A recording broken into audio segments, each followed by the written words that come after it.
Welcome to another episode of All Things Moon with myself, Kelly Jones, Lunar Wisdom for Everyday Life. And I'm just going to have a little sip of my water, which has a dandelion tincture in, getting ready for spring detoxing already. We could call this All Things Cats, couldn't we?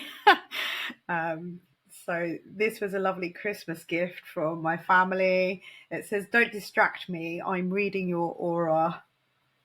And a lovely jumper that I got for myself from that was a Christmas vouchers well spent. So in my full expression of myself after the Leo full moon that we had last Wednesday, which I don't know about you, but that was really potent. And the main theme and message of that, if you were listening last week, was how can I be my fullest expression of myself?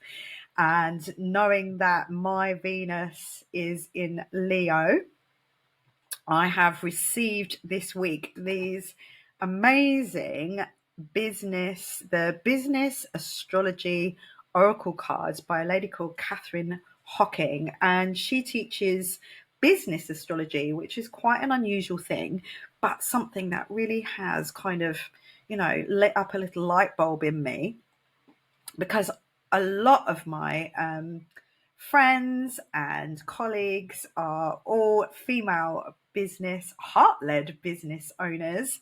And I just thought, why not use astrology for our businesses as well? So that's something I'm going to be studying, but I have got the cards out here.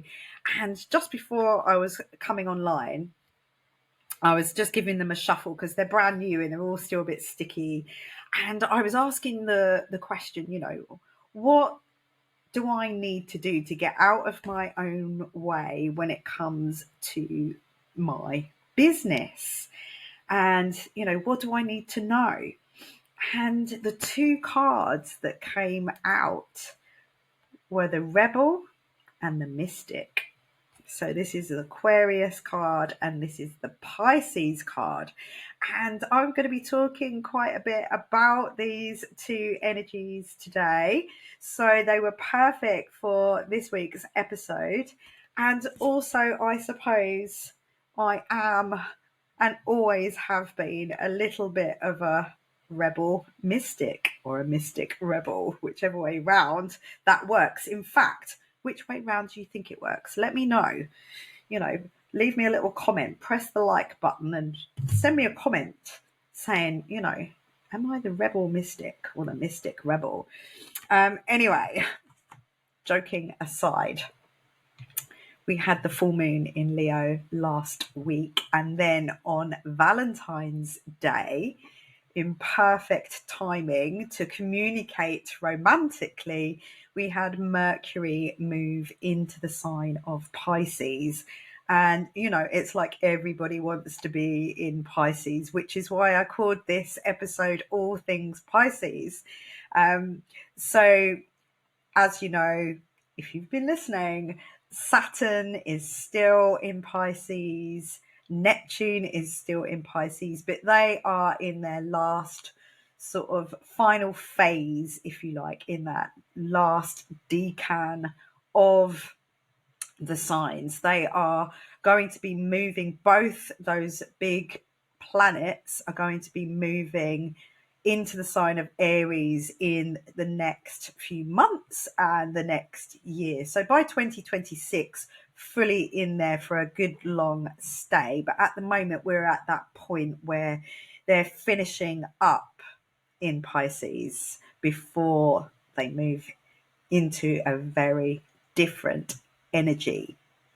And we are fully feeling that Pisces energy at the moment because we have just such a lineup of planets. And I think by the 27th of February, on the 27th of February, there'll be the Sun, the Moon, Mercury, Neptune, Saturn, and the North Node, all in Pisces. Massive stellium going on there. So if you were looking for a perfect time to tap into your imagination, your creativity, to do dream work, I had the craziest dream last night. I'm not going to tell you about it, but it was crazy. It's one of those dreams that stays with you after you've woken up, and it just keeps coming to me. And I'm going to sit down with it later with my journal and see if I can see what it represents. It was a little bit about a secret murder. So, anyway, we also, on the 14th, on Valentine's Day, Neptune was literally conjuncting the North Node. So the North Node is not a planet, it's a node of the moon. And the North Node, I suppose, represents where we're headed to collectively. It's kind of like our soul purpose journey. It's something that we want to be going or heading towards, working towards our growth, our personal journeys.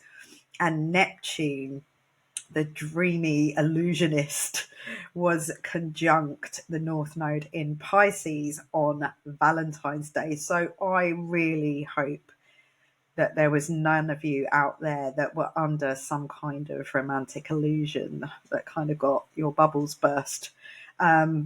So I hope that wasn't an effect of that. And I hope that it just brought some romance for you, and some creativity for sure. The sun moves into Pisces tomorrow. So to celebrate the sun moving into Pisces this week, myself and Tom, after having to cancel last month from being poorly, we have got a gong bath on Friday evening here in Chelmsford in a lovely hall that has been built deliberately with environmental things in mind. I think it's even got like bat boxes and things in the insulation of the building. There's no fences, just hedges and a heated floor, which I'm really looking forward to. And that is to celebrate the sun moving into Pisces. That's on Friday evening. So if you're local to here, then you can book a ticket for that still. You can book a ticket right up until midday on the day if you're not sure. So today, Moon Day. So it's a Monday. I didn't record at the weekend. I would normally record this on a Saturday, but Saturday I spent the day with my lovely teenage nieces, and they were lovely. They're not always lovely because they're teenagers, but they were lovely on Saturday, and it was their Christmas gift that I bought for them, which was a makeup masterclass for teenagers. And that was over in a lovely place called Jellyfish, the Jellyfish Hub in Leigh-on-Sea, which at the front is a hairdresser's and at the back is a beautiful studio. And there was a lovely lady called Zoe Fidgen, and she's a makeup artist, and I left them there for 2 hours, but we did a lovely bit of shopping in Leigh and had some lunch there, and hence the reason I didn't record. And I am recording today on Moon Day. So it is the 17th of February today. And the moon currently, at the moment this morning, is in Libra. By this evening, the moon will have moved into Scorpio. So if today there's a little slight sense of anxious heaviness going on in the background, then that will be just that sense of that Scorpio energy coming on. But then last week, the Leo full moon was square to Uranus. So we had the sun square Uranus, we had the moon square Uranus, and I think we could see in the world where that was bringing light to shocking truths, shocking changes. And I think really, really now, because, dates and things that come around, there always can be slightly debatable. If America has a birth chart, if the UK has a birth chart, do we really know what day that is? We can only sort of go from what we know. And so America has a birth chart. and it is based on the Declaration of Independence that was signed in 1776. And Pluto takes 248 years to go all the way around the zodiac. So we don't get a Pluto return in our human lifetimes. But if you think that countries, they can have Pluto returns because they're there for a lot longer than we are. We have to come back a few times. So we probably come back as a different version in our soul for a Pluto return. But anyway, America has been having its Pluto return. But I think at the moment, it really, really is a true sign that America's Pluto return is in full activation. So Pluto is the planet of death, rebirth, and transformation. And I really think that America is really seeing those changes, shocking changes and transformation starting to happen. It's like the beginning of that. So if you think the Declaration of Independence was signed in 1776, 248 years later would be 2024, which is when that Pluto return really, I think, was true. And now we're seeing those changes and transformations starting to occur after that energy has been there. So if you think that Pluto is also now in Aquarius, Aquarius is the innovator, the out-of-the-box problem solver, the genius, inventor, the freedom seeker, the humanitarian. And Pluto is going to be there for the next 20 years. So you've got that Pluto in Aquarius energy, which came after the Pluto having been in Capricorn since 2008. And America's Pluto return has happened during that transitional time. So its actual changes are really occurring during this Aquarian time. And so something that I was listening to, an astrologer that I was listening to who does the World Astrology Report, forgive me, I can't think of his name right now off the top of my head, but it's a World Astrology Report. He loves to talk about futuristic things and aliens and UFOs and all, slightly conspiracy oriented things, and showing you how they're probably going to come true, or they have come true.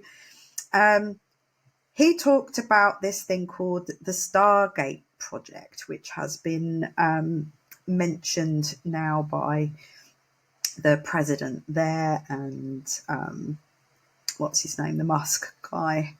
I don't watch TV or the news or anything, so I only ever get any of this information from listening to astrology, so forgive me. But I did look it up to see what it meant, and the Stargate project is a new company which intends to invest $500 billion over the next 4 years building new AI infrastructure in the United States. Okay. So basically, its humanitarian emphasis on it is to create hundreds of thousands of American jobs, generate massive economic benefits for the entire world, to support the reindustrialization of the US, and, national security and things like that. But anyway, how Aquarius is that? Pluto in Aquarius, 500 billion on AI infrastructure. So we can't get away from this. This is coming, isn't it?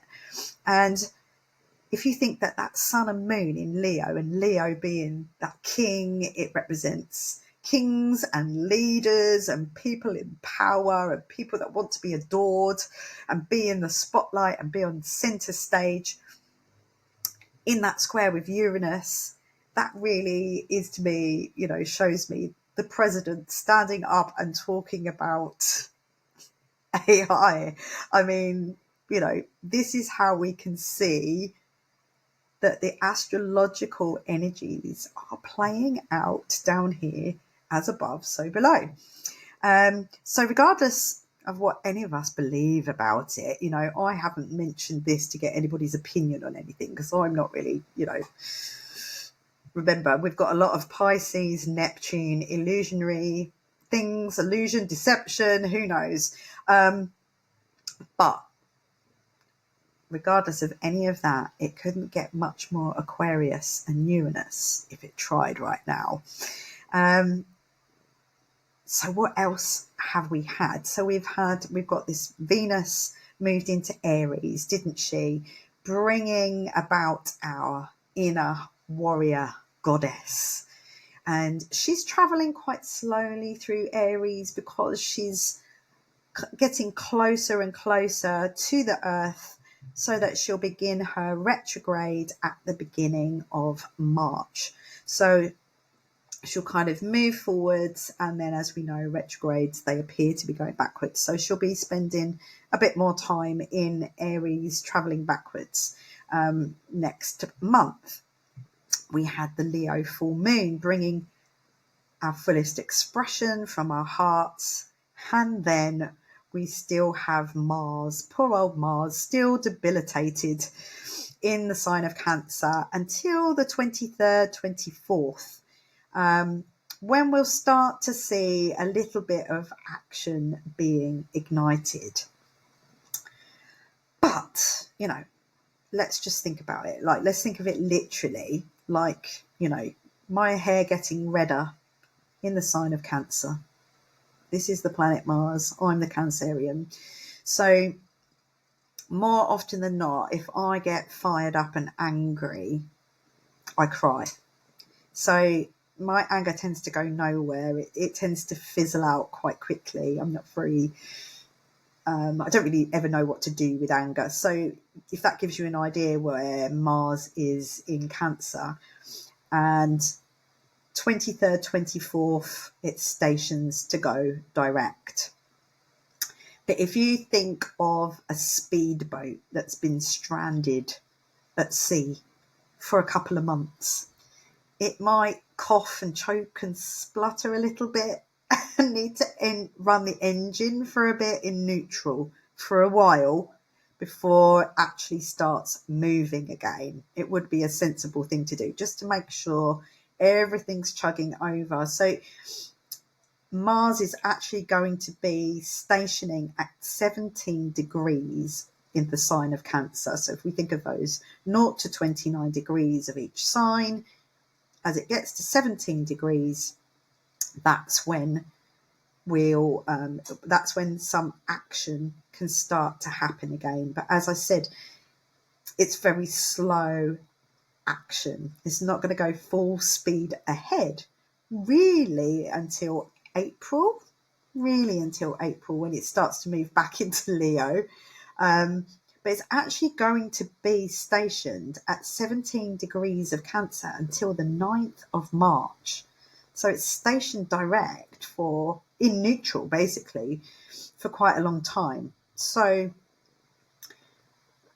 you still got plenty of time to come out of your deep, dark cave of self-reflection. So if you're not quite done with that self-reflection time and that planning time that I recommended that you do, and probably if you're anything like me, you will have had some epiphanies during this time. Like, as we know, that knocked me completely out of action, and both Tom and I were poorly, and that gave us time, you know, so when you're slightly weaker but you're still, it gives you space to have some realizations, to think of something maybe that you wouldn't have thought of before. And I've really had those around my 8th house subjects, because that's where my Mars is. So Mars is going to be traveling back over my Mars. My Mars is at 23 degrees. So fortunately, it's not 17 degrees, because that would just be painful. So if you have any planets at 17 degrees of Cancer, in your chart, have a look around that in that house area, because Mars is going to be sitting over that. So you're going to feel that starting up energy, that Mars being there, just making sure that everybody who's got something at those degrees is really going to know about it, and you're really going to have to do something about it this time.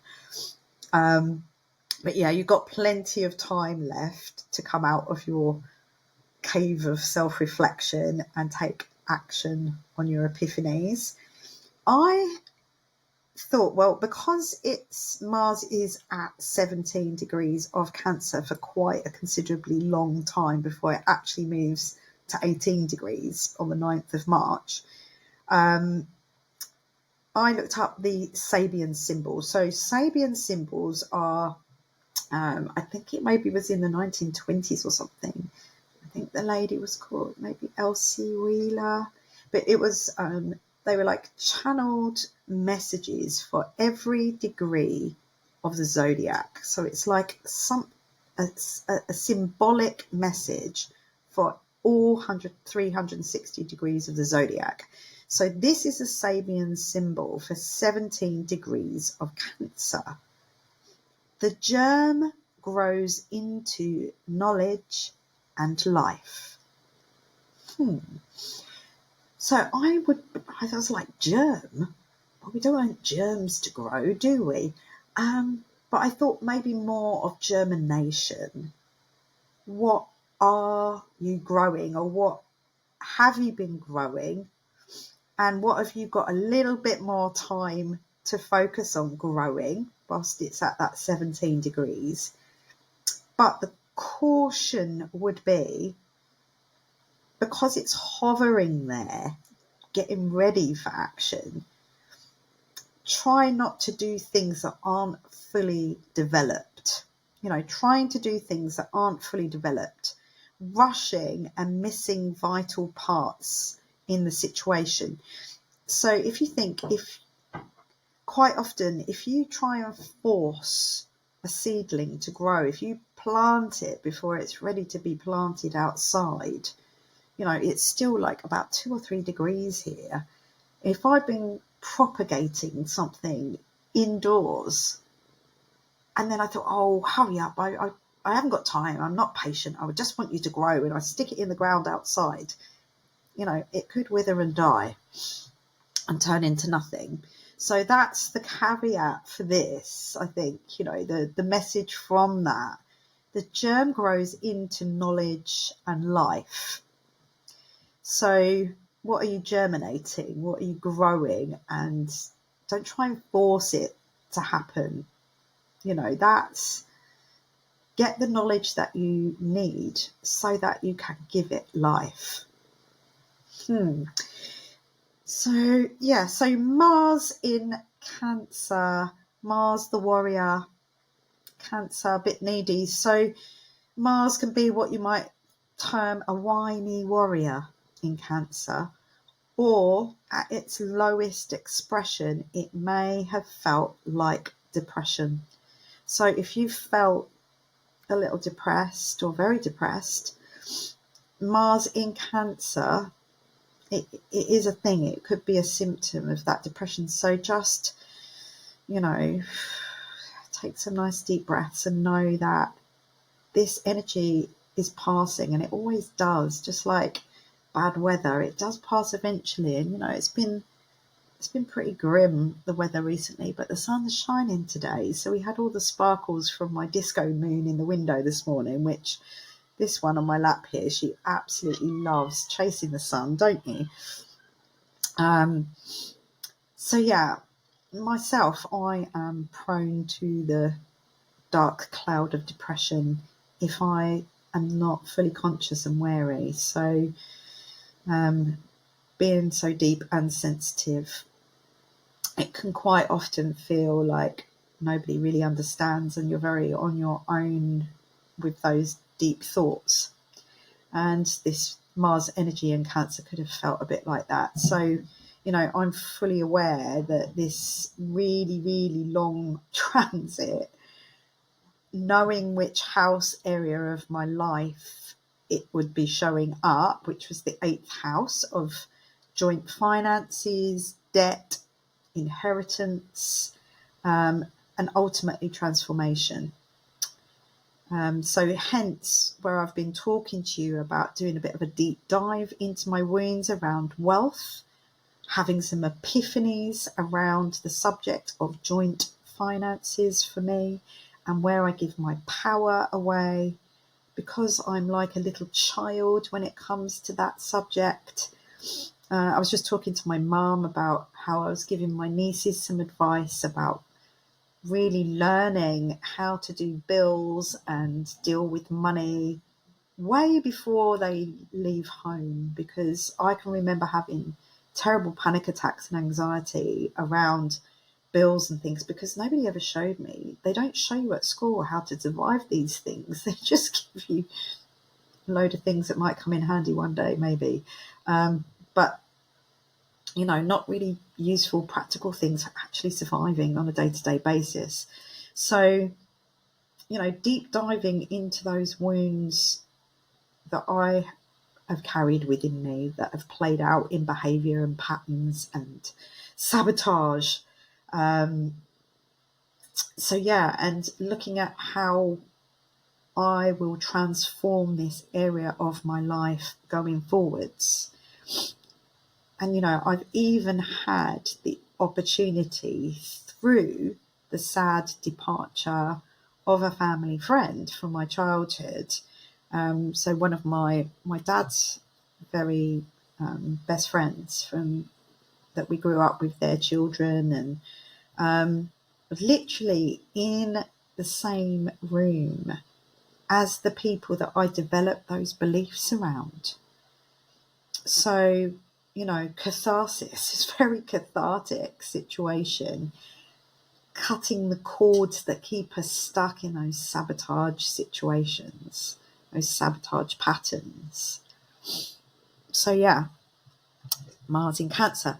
So, aside from the fallout from all of that from the past week, we've got the Sun joining Mercury, Saturn, Neptune, and the North Node in the last sign of the zodiac, which is Pisces. So Pisces, all things Pisces. What are all things Pisces? So in its highest expression, Pisces is a mutable sign. So it's very adaptable, it's mystical. Where's that card? So here's that beautiful card these are Catherine Hocking's cards. So that is an image of Pisces, that mystical, artistic, devoted, compassionate, romantic, selfless, no boundaries, fluid flowing, watery, emotional. But the lower expression of that can be indecision, being very indecisive, can actually cause you to rage, oversensitive, scatterbrained, escapism, idealism, and naivety. They can be the lower expression if somebody's not conscious of themselves, if they don't know themselves. And that energy is very much around right now with all those planets there. These are all the energies and things that it can bring up and highlight for us. So things like imaginative thinking, creative storytelling, spiritual insights. My North Node, so you have a look where your North Node is. But my North Node is in Pisces, and that is the 4th house area.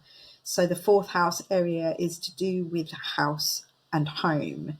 So the Sun, as it moves into Pisces, is going to be shining right over my North Node, which is at the very beginning of Pisces. So it's going to be shining on that part of my chart for the next couple of days. So that could suggest that I might be reimagining what home means to me, and I have been. So once again, before I even looked at this, to see what I could tell you about it, and I always look at my own chart to see what's going on. I've got a Pinterest board where I've been reimagining our room of doom, the spare room, which has then escalated into us reimagining our front room downstairs as well. And I have been imagining moving. I've got a whole little manifestation scenario going on. And so when I go to bed before I go to sleep, I imagine it as if it was real. So yes, I'm not quite sure whether secret murder from my neighbours came into my dream, but there we go. Also, I was around my brothers at the weekend, and one of their very good friends and neighbours was round, and she said to me, "Oh, Kelly," she said, "could just pick you up and put you right in the middle of Hackney in London or something. I don't know why you're living here. You really would suit living in London." And I told her about how much I'd been to other places like Seattle and places that would suit me much better. We were off to Cornwall for Tom's birthday present, down to Newquay. We're flying down there just for the weekend. I'm so excited about going to Cornwall. If I could pick myself up and move myself somewhere where it suited me better, that's where I would be. So I am reimagining all things house and home at the moment. North Node in Pisces can, because it's that soul purpose stuff, it can indicate self-discovery and also activate healing around where you're supposed to be and what you're supposed to be doing. It can also indicate a shift in mental health and addictions, in a positive way, but it can bring light to it. I'm going to have a new moon in Pisces soon, so a really good time to begin again and think about, what you want to be manifesting for yourself, what your wishes and dreams are. It's the best time to be dreaming. We've got Saturn there. So Saturn gives us that discipline around our spiritual practices and gives our spiritual aspirations and dreams and things some kind of solid foundation, can make it real, can turn dreams into reality. Let's make the most of Saturn still being in Pisces. And then once he moves into Aries, it's full steam ahead. Remembering that Pisces is very empathetic, compassion. So all of this energy in there, it will encourage a greater sense of compassion in the world. And obviously ways to work with this energy would be to, dive into your art, into your writing, poetry, anything that's imaginative for you, anything that brings you joy and healing, and of course meditation, journaling, exploring yourself, going deeper into your own self, manifesting your dreams into reality, tangible outcomes. That's why I'm lying there at night and really imagining what it'll really be like, sound like, feel like, smell like, taste like to be in that new home, in that new place. So yeah, with all these planets there, merging that creative, imaginative dream into practical reality, but also giving us that sense of magic and mystical and that unseen, ethereal energy as well. How will you utilize this dreamy, mystical, and imaginative energy? That's something for you to journal on. we're being called at this time to go with the flow rather than trying to force outcomes. Remember what I said about Mars trying to grow things too quickly.